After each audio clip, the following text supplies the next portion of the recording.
මම චම්පා ප්‍රනාන්දු සත්ත්ව සුබ සාධන සංසදයේ විධායක කමිටු සමාජික. ඊටාම ව්‍යසනකාරී තත්ත්වයක් දැන් ලංකාවේ උද්ගත වෙලා තියෙන්නේ. වසර 6ක් ඇතුළත සුනකයන් 66000ක් පමණ ඉපදෙනවා. ඒතර සුනක ගහන පාලනය කරන්න පුළුවන් දෙආකාරයක් තියෙනවා. එකක් සුනකයන් මරලා එහෙම නැත්නම් උපත් පාලනය. ඒතර 2006 සුනකයන් මරීම නතර කරා. නතර කරලා 2008 වෙනකොට වන්ද්‍යාකරණය කිරීමට ජාතික මට්ටමින් කටයුතු කරා. ඒතර දැන් අපි ඉන්නේ ඊටාම ව්‍යසනකාරී තත්ත්වයක. බල්ලෝ බෝ වෙලා නගර බදවට වඩා ගම් බදවට ගියොත් ඊටාම විශාල සුනක සංඛ්‍යාවක් ඉන්නවා. මිනිස්සු අපහසුතාවයට පත් වෙලා තියෙන්නේ. අපේ දැනුම අනුව මිනිස්සු වන්ද්‍යාකරණයට ඊටාම ලැබි. ඒතර ඒ වන්ද්‍යාකරණය කිරීම තමයි කළ යුතු දේ. ඒකට අපි කියන්නේ ලියාපදිංචි කිරීමක් කරලා ඒගොල්ලන් වන්ද්‍යාකරණ පහසුකම් ගම් මට්ටමින් සලස්සලා මොකද මිනිස්සුත් අසරණ වෙලා ඉන්නේ. ඒතර ඒ කාර්යය කරලා අවුරුදු 2ක් 3ක් මේ කාර්යය කරලා ඊට පස්සේ මේ වගේ අනාථාගාරයක් එතකොට ඇති කරත් එතන පරිසර දූෂණයක් වෙන්නේ නැහැ. ඒ අනාථාගාරය පිරී යන්නේ නැහැ සුනකයන් අතහැරීමෙන්. අපි යෝජනා කරනවා වහාම මුදල් වෙන් කරලා මේ සත්ත්ව නිෂ්පාදන සහ සෞඛ්‍ය දෙපාර්තමේන්තුවේ තමයි පශු වෛද්‍යවරු ඉන්නේ. ඒතර පශු වෛද්‍යවරුන්ට තමයි සතුන් වන්ද්‍යාකරණය කරන්න පුළුවන්. සෞඛ්‍ය අමාත්‍යාංශයේ පශු වෛද්‍යවරු නැහැ. කරුණා කරලා අර One Health concept කියලා තියෙන ඒක සෞඛ්‍ය සංකල්පය අනුව සියලුම දෙනා එකතු වෙලා ප්‍රාදේශීය මට්ටමින් මේ කාර්යයට එළඹෙන්න කියන යෝජනාව කරන්න තමයි අපි අපේ සංසදය යෝජනා කරන්නේ.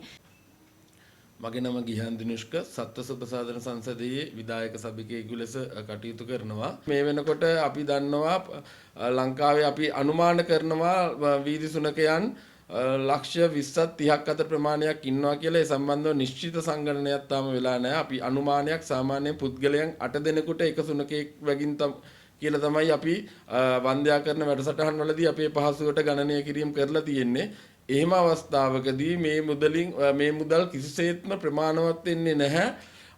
අවම වශයෙන් අවුරුද්දක කාලයක්වත් මේ වගේ අනාථාගාර නඩත්තු කරන්න. එතකොට මේ වගේ හැබැයි ගොඩක් මිනිස්සු එළියේ ඉඳන් දරන මතයක් තමයි මේ සුනක අනාථාගාර තමයි මේ සත්තුන්ට නිදහසේ ඉන්න පුළුවන් විසඳුම කියලා. ඉතින් මේ ගැන හොයලා බලන්න නැතුව පහුගිය රජයන් කාලේ සහ පහුගිය ආණ්ඩුවලදී ගත් මහජන නියෝජිතයන් ගත්තු ඒ බුද්ධිමත් නොවන තීරණ තියෙනවා. උදාහරණ 3ක් කිව්වොත් එකක් වෙන්නප්පුව ප්‍රාදේශීය සභාවෙන් ආරම්භ කරා සුනක සෙවණ කියලා රැකවරණ මධ්‍යස්ථානයක්. ඊට පස්සේ ත්‍රිකුණාමලයේ නගර සභාව, ඊට පස්සේ නෙල්ලිකුලම පහුගිය ජනාධිපති මෛත්‍රීපාල සිරිසේන මැතිතුමාගේ ප්‍රධානත්වයෙන් ආරම්භ කරා. මේ තුනම අතිශය අසාර්ථක ව්‍යාපෘති වුණා. මහජන මුදල් මිලියන ගණනින් කෝටි ගණනින් නිරපරාධයේ නාස්ති වුණා. ඒකට උනේ මේ සුනකයන් අනාථාගාර හදලා මේ සුනකයන් එතෙන්ට යොමු කරාට පස්සේ ඒ ගැන ආරංචිය අහල පහල ප්‍රදේශවලටත් පැතිරෙනවා. එතකොට ඒ ප්‍රදේශවලත් තමන්ගේ ප්‍රදේශයේ ඉන්න කරදරකාරී වුණ සුනකයන් මේ තැන්වලට මිනිස්සු ගෙනල්ලා දාන්න පෙළඹෙනවා. මේක ආරංචි වුණාම ඒ ප්‍රාදේශීය සභාවෙන් ඒ යවට ප්‍රදේශයේ CCTV සවි කරනවා කවුද ගෙනත් දාන්නේ කියලා බලන්න. ඒක දැනගත්තාම කරන්නේ කිලෝමීටරයක් දෙකක් CCTV නැති ප්‍රදේශවලට මිනිස්සු ලොරි පිටින් ගෙනල්ලා සත්තු 50 100 ගෙනල්ලා අතහැරලා යනවා. අන්තිමටම ප්‍රදේශවාසීන් පාරට බැහැලා මේවට විරුද්ධව උද්ඝෝෂණය කරලා සතුන්ට ලෙඩ රෝග බෝ වෙලා සපා කෑම් ඇති වෙලා අන්ත අසරණ දුකී තත්ත්වයෙන් මේ සත්තු සියලුම දෙනා මිය ගියා.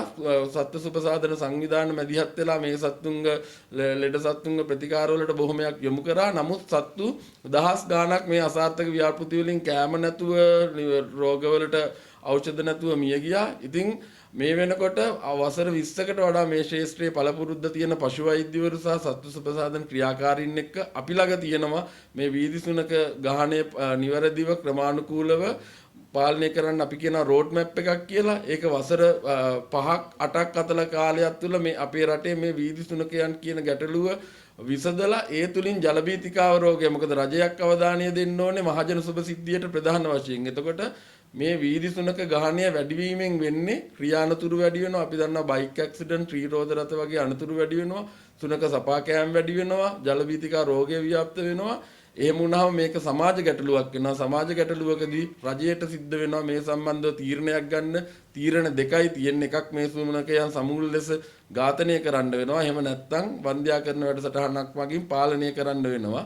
ඉතින් ඔය දෙකෙන් මං හිතන්නේ අපේ රටේට ගැළපෙන මානුෂීය විසඳුම වෙන වන්දනාකරණ සත්කම් වැඩසටහන සඳහා නිවැරදි මඟ පෙන්වීමක් ලබා ගන්න කියලා අපි රජයට යෝජනා කරනවා. ඒ සම්බන්ධව අපි සෞඛ්‍ය අමාත්‍යතුමා හා ඒ සියලුම නිලධාරීන් මේ වෙනකොට හම්බෙලා මහජන නියෝජිතයන් 225ටම අවශ්‍ය ව්‍යාපෘති වාර්තා බාර දීලා සියලුම ආණ්ඩුකාරවරුන්ට බාර දීලා සහ ප්‍රාදේශීය සභා සභාපතිවරුන්ටත් අපේ වියදමින් සංවිධානයේ සමාජිකයන්ගේ වියදමින් ඒ දේවල් කරලා තියෙනවා. හැබැයි කිසිම තැන අපිට හක්මන කුරුණෑගල වගේ ඔය කතරගම අනුරාධපුර වැනි කීප තැනකින් සාර්ථක ප්‍රතිඵල හම්බුණාට ගොඩක් තැන් වලින් අපිට මේ සම්බන්ධව කිසිම ආරාධනයක්වත් ලැබිලා නැහැ. හින්දා මේ පිළිබඳ රජයේ අවධානය යොමු කරන්න, මේකට නිවැරදිව මඟ පෙන්වීමක් ගන්න, මේක පාලනය කරන්නේ කොහොමද කියන මඟ පෙන්වීම අපි කරන්නම්, අපි ඒක කරලා පෙන්නන්නම්, අපිට ඒකට අවස්ථාවක් හදලා දෙන්න කියලා ඉල්ලීමක් කරනවා.